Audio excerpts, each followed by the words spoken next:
Hi. I actually want to discuss two things today.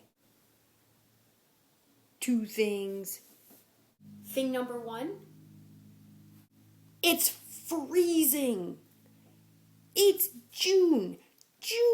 And I know this is Canada and it's supposed to be cold, but it's not really supposed to be cold. It's actually supposed to be really, really hot and humid. And I should be in a tank top, but instead, you know what I'm about to do? I'm gonna put on a sweater.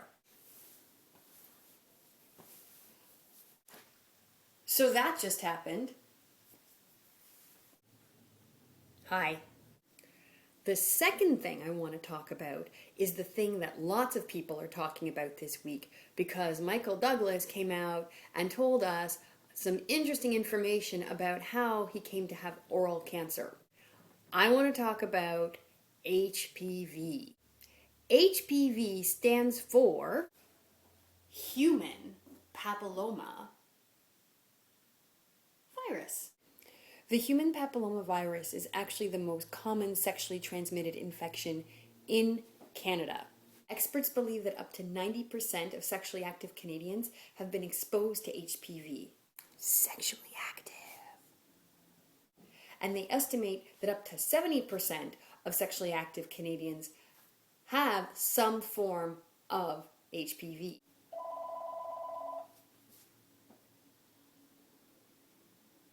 My phone's ringing. When we talk about sexually active people, you may think we mean penis and vagina intercourse, but for the purposes of this conversation and talking about HPV, sexually active also means oral sex. Oral sex is sex, and it's a risk activity, which is okay. Risk activities aren't necessarily bad. All it means is that before you engage in sexual activity, be aware, know what's up, and if you choose, take precautions. So, let's talk a little bit more about HPV. How do you get HPV? Well, unprotected vaginal sex, unprotected anal sex, and, a la Michael Douglas, unprotected oral sex. You can also get HPV through direct skin-to-skin contact with genital warts. Be careful.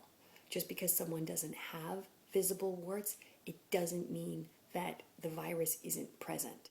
How do you know if you have HPV? Well, a lot of times you don't, because it has no symptoms, which is probably why it's so widespread. You might have warts around your genitals, and the warts can be single warts or in clusters.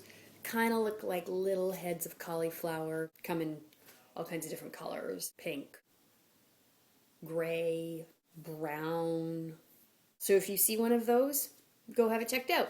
You might have some HPV. Another way that you can detect HPV is by going for regular pap smears. If you are a person who's eligible for pap smears.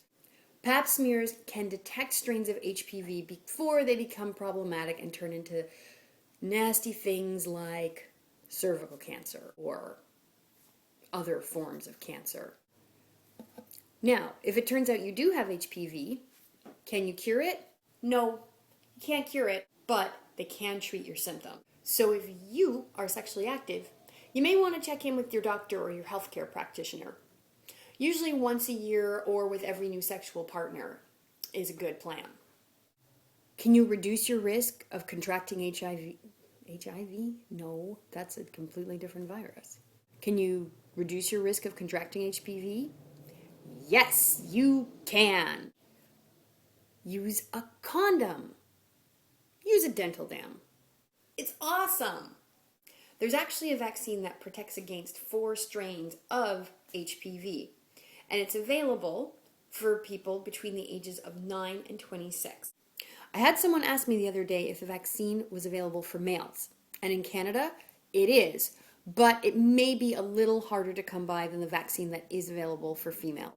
The rate of oral cancer related to HPV is growing, but there are things that you can do to reduce your risk of contracting that specific kind of cancer as well. Avoid smoking or quit smoking. Maintain good oral hygiene.